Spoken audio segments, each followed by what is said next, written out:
Chapter 18, the second part.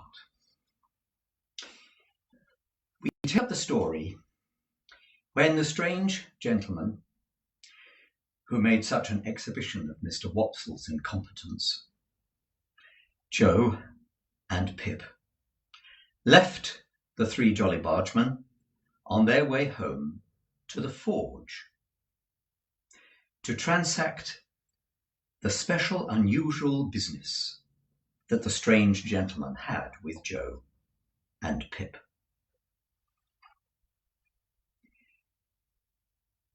Their conference together took place in the state parlour, lit with a single candle.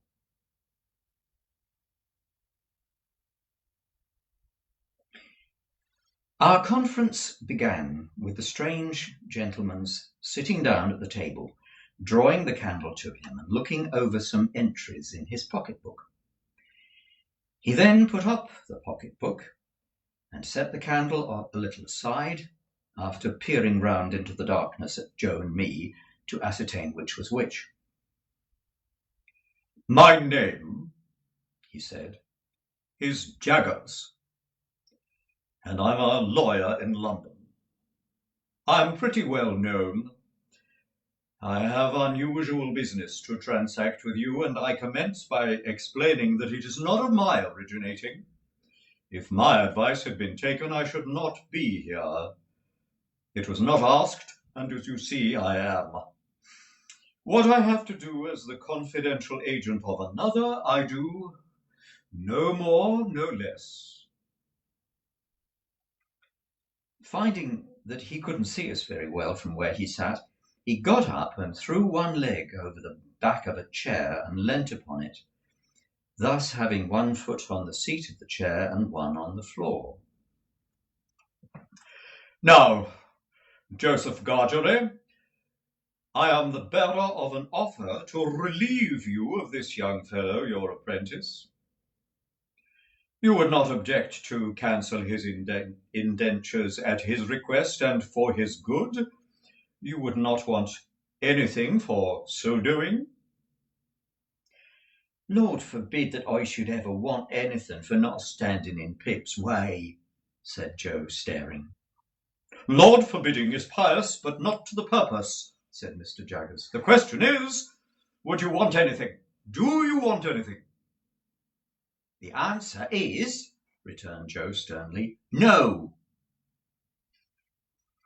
I thought Mr. Jaggers glanced at Joe as if he considered him a fool for his disinterestedness, but I was too much bewildered between breathless curiosity and surprise to be sure of it. "Very well," said Mr. Jaggers. "Recollect the admission you have made, and don't try to go from it presently." "Who's a-going to try?" retorted Joe. "I don't say anyone is. Do you keep a dog?" "Yes, I do keep a dog." "Bear in mind, then, that it is a good dog, which knows when to bark, but an even better dog to know when to stay silent. Bear that in mind, will you?" repeating Mr. Jaggers, shutting his eyes and nodding his head at Joe, as if he were forgiving him for something. "Now I've returned to this young fellow, and the communication I have got to make is that he has great expectations." Joe and I gasped and looked at one another. "I am instructed to communicate to him," said Mr. Jaggers, throwing his finger at me sideways, "that he will come into a handsome property. Further, that it is the desire of the present possessor of that property that he be immediately removed from his present sphere of life and from this place, and be brought up as a gentleman. In a word, as a young fellow of great expectations." My dream was out. My wild fancy was surpassed by sober reality. Miss Havisham was going to make my fortune on a grand scale. "Now, Mr. Pip," pursued the lawyer, I address the rest of what I have to say to you. You are to understand first that it is the request of the person from whom I take my instructions that you always bear the name of Pip. You will have no objection, I dare say, to your great expectations being encumbered with that easy condition. But if you do have an objection, this is the time to mention it. My heart was beating so fast, and there was singing in my ears, that I could hardly stammer that I had no objection. I should think not. Now, are you ready to understand, secondly, Mr. Pip, that the name of the person who is your liberal benefactor remains a profound secret until the person chooses to reveal it? I am empowered to mention that it is the intention of the person to reveal it at first hand by word of mouth to yourself. When or where that intention may be carried out, I cannot say. No one can say. It may be years hence. Now, you are distinctly to understand that you are most positively prohibited from making any inquiry on this head, or any allusion or inference, however distant, to any individual whomsoever as the individual in all the communications you may have with me. If you have a suspicion in your own breast, keep it in your own breast. It is not least to the purpose what the reasons of this prohibition are. They may be the strongest and gravest of reasons. They may be mere whim. That is not for you to inquire into. The condition is laid down. Your acceptance of it and your observance of it is binding, and that is the only remaining condition that I am charged with by the person from whom I take my instructions, and for whom I am not otherwise responsible.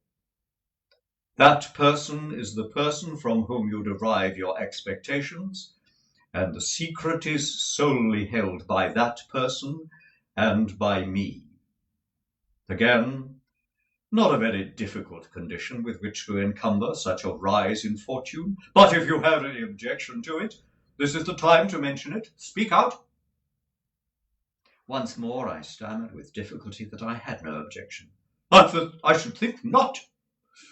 Now, Mr. Pip, I have done with stipulations. Though he called me Mr. Pip, and began rather to make up to me, he still couldn't get rid of a certain air of bullying suspicion, and even now he occasionally shut his eye and threw his finger at me, while he spoke as much to express that he knew all kinds of things to my disparagement, if only he chose to mention them. We come next to the mere details of arrangement.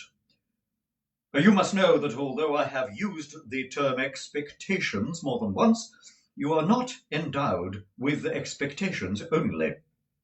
There is already lodged in my hands a sum of money amply sufficient for your suitable education and maintenance. You will please consider me your guardian. Oh, for I was about to thank him. I tell you at once, I am paid for my services, or I should not render them.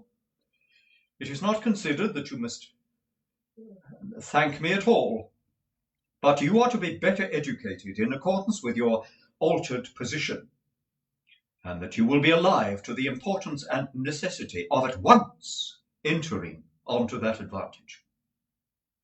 I said I had always longed for it. Never mind what you have always longed for, Mr. Pip, he retorted. Keep to the record. If you long for it now, that's enough. I am answered. Only, are you ready to be placed at once under the proper supervision of some proper tutor? Are you? I answered, I was. Good. Now, your inclinations are to be consulted. I don't think that was wise, but it's my trust. Have you ever heard of any tutor whom you prefer to another? I have never heard of any tutor but Biddy and Mr. Wopsle's great-aunt. So I answered in the negative. There is a certain tutor, of whom I have some knowledge, who I think might suit the purpose, said Mr. Jaggers. I don't recommend him. Observe, I never recommend anyone. The gentleman of whom I speak, however, is one Mr. Matthew Pocket. Ah! I caught the name directly. Miss Havisham's relation. The Matthew whom Mr. and Mrs. Camilla had spoken of. The Matthew who was placed at the head of Miss Havisham when she lay dead on her bridegroom in her bridegroom's dress on the bride's table. You know the name? Said Mr. Jaggers, looking shrewdly at me and then shutting his eye upon me while he waited for my answer. My answer was that I had heard of the name. Oh, you have heard of the name. But the question is, what do you say of it? I said, or tried to say, that I was much obliged to him for his recommendation. No, my young friend, he interrupted, shaking his great head very slowly. Recollect yourself. Not recollecting myself, I began again. I was much obliged to him for his recommendation. No, my young friend, he interrupted again, shaking his head and frowning and smiling both at once. No, no, no. It is very well done, but it will not do. You are too young to fix me with it. Recommendation is not the word, Mr. Pip.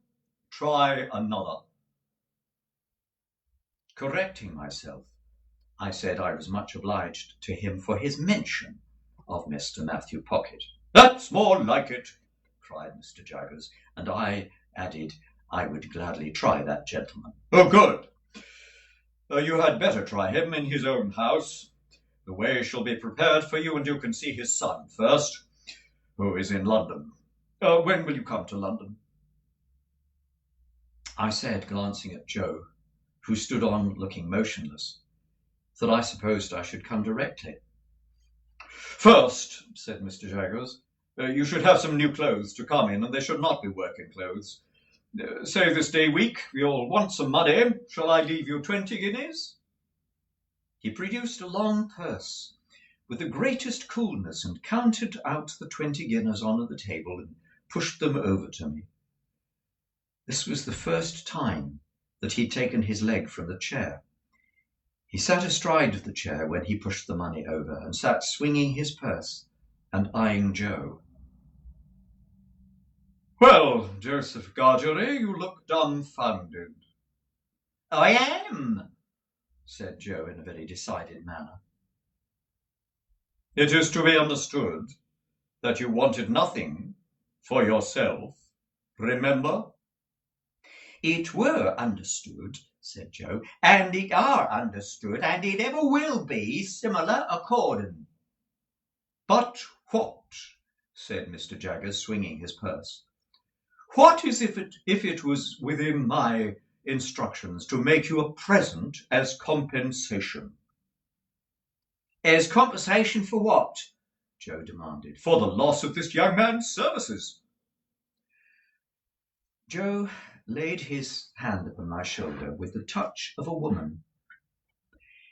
I have often thought him since like the steam hammer that can crush a man or pat an eggshell in his combination of strength with gentleness.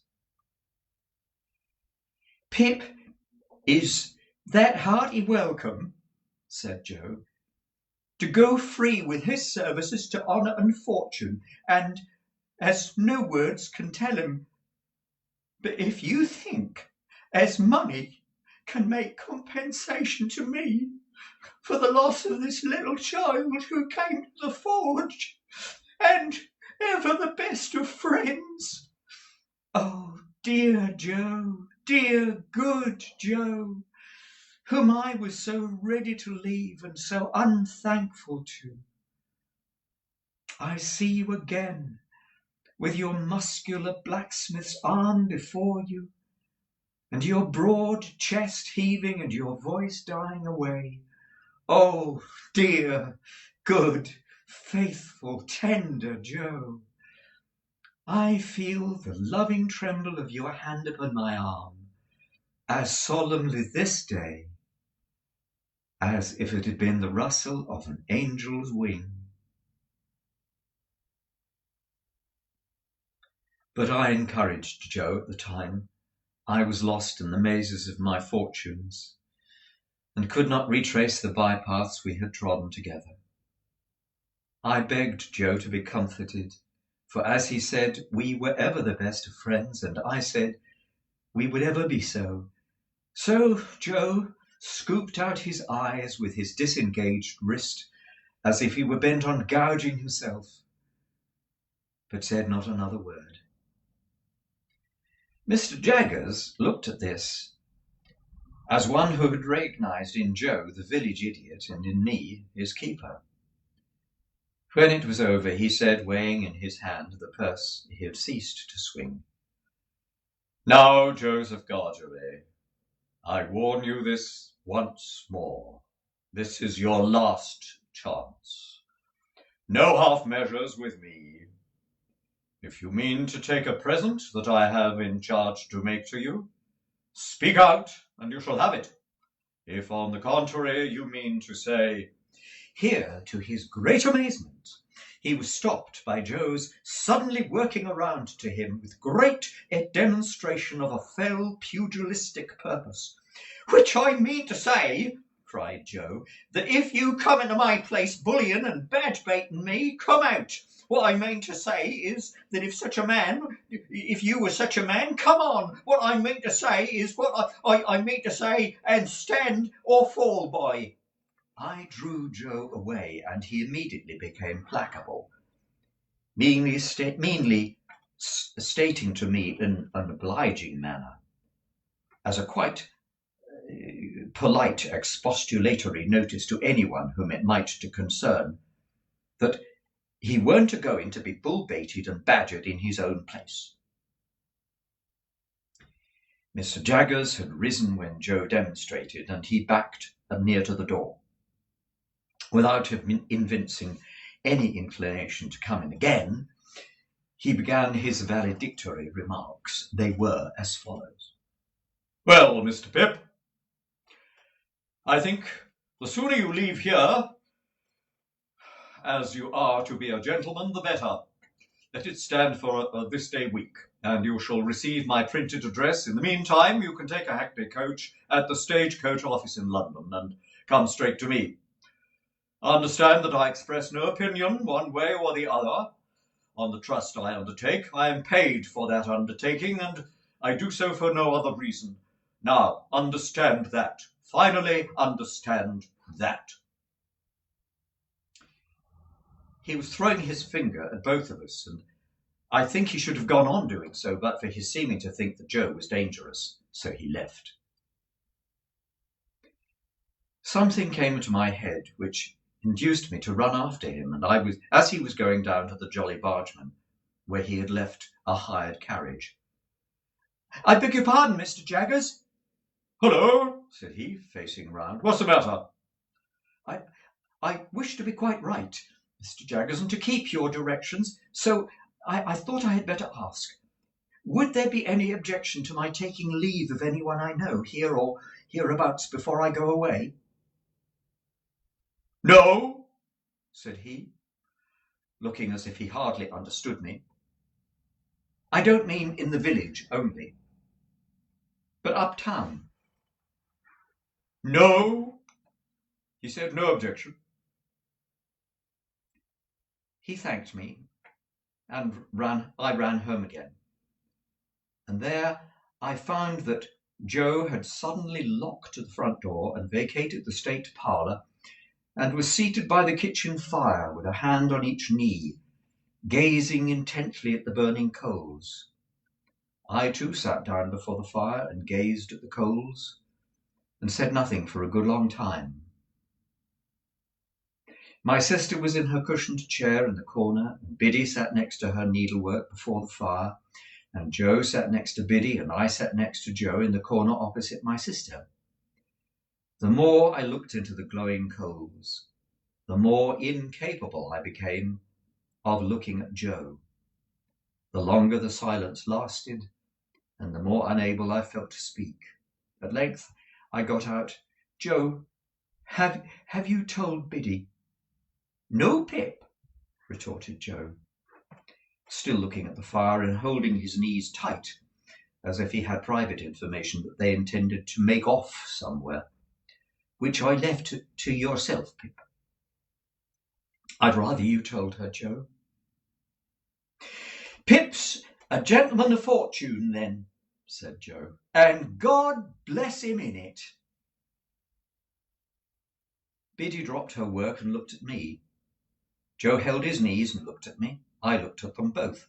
After a pause, they both heartily congratulated me, but there was a certain touch of sadness in their congratulations that I rather resented.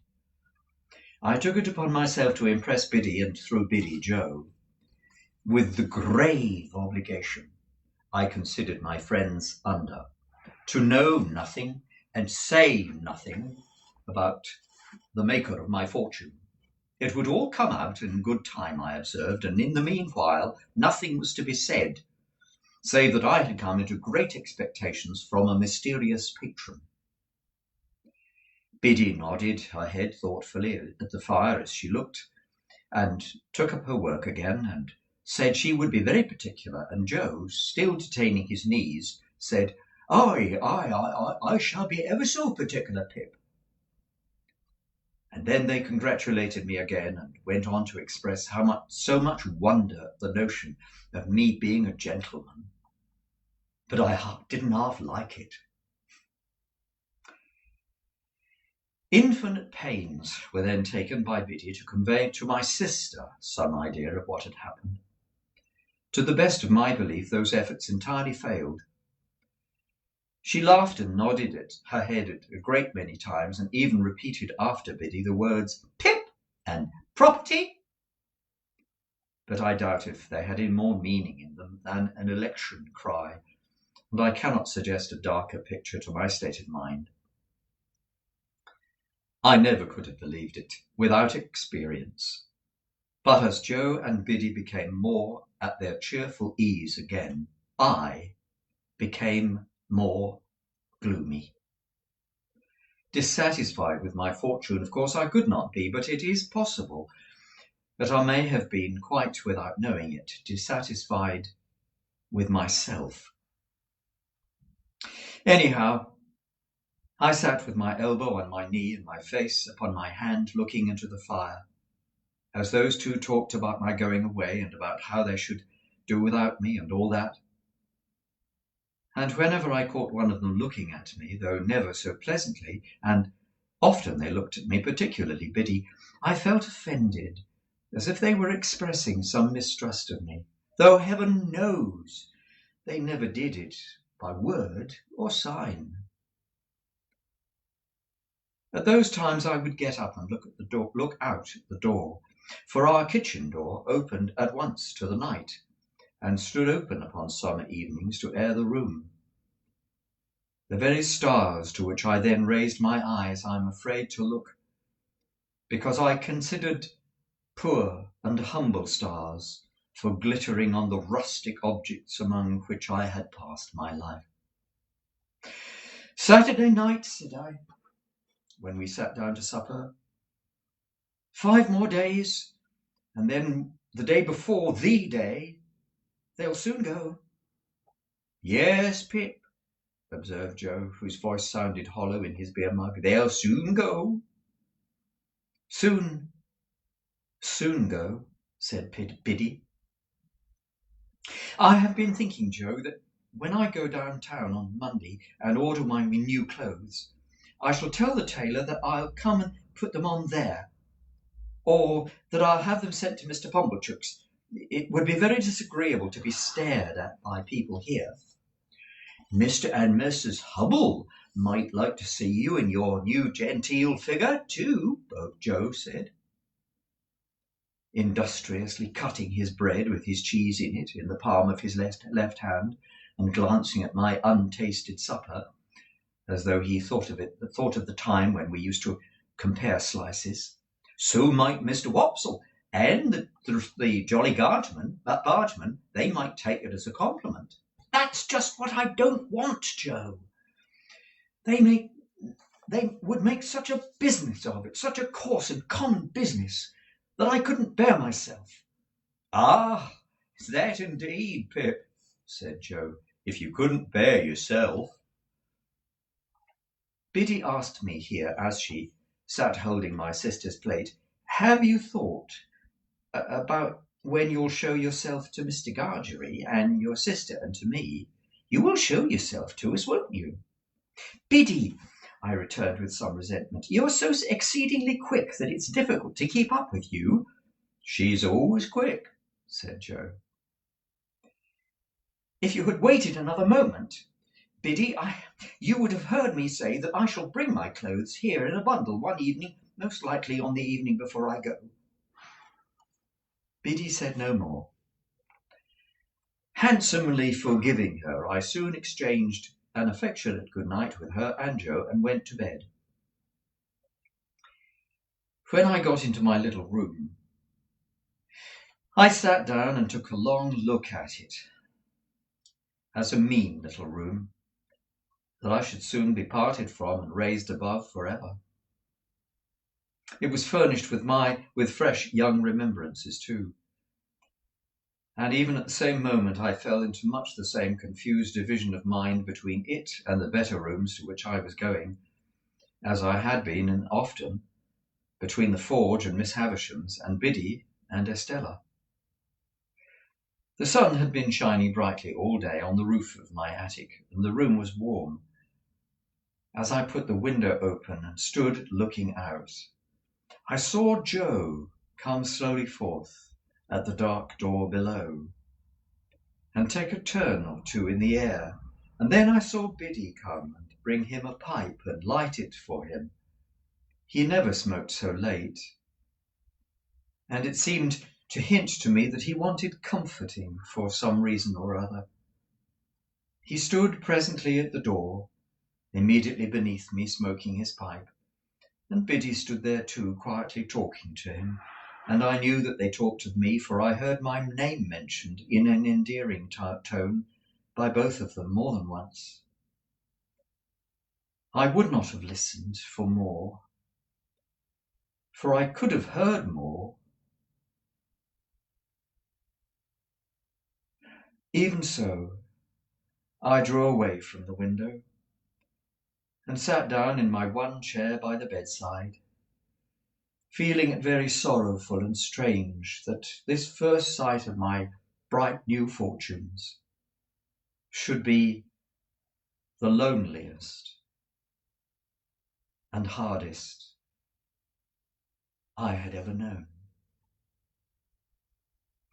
Looking towards the open window, I saw light wreaths from Joe's pipe floating there, and I fancied it was like a blessing from Joe, not obtruded on me or paraded before me, but pervading the air we shared together. I put my light out and crept into bed. And it was an uneasy bed now, and I never slept the sound old sleep in it evermore.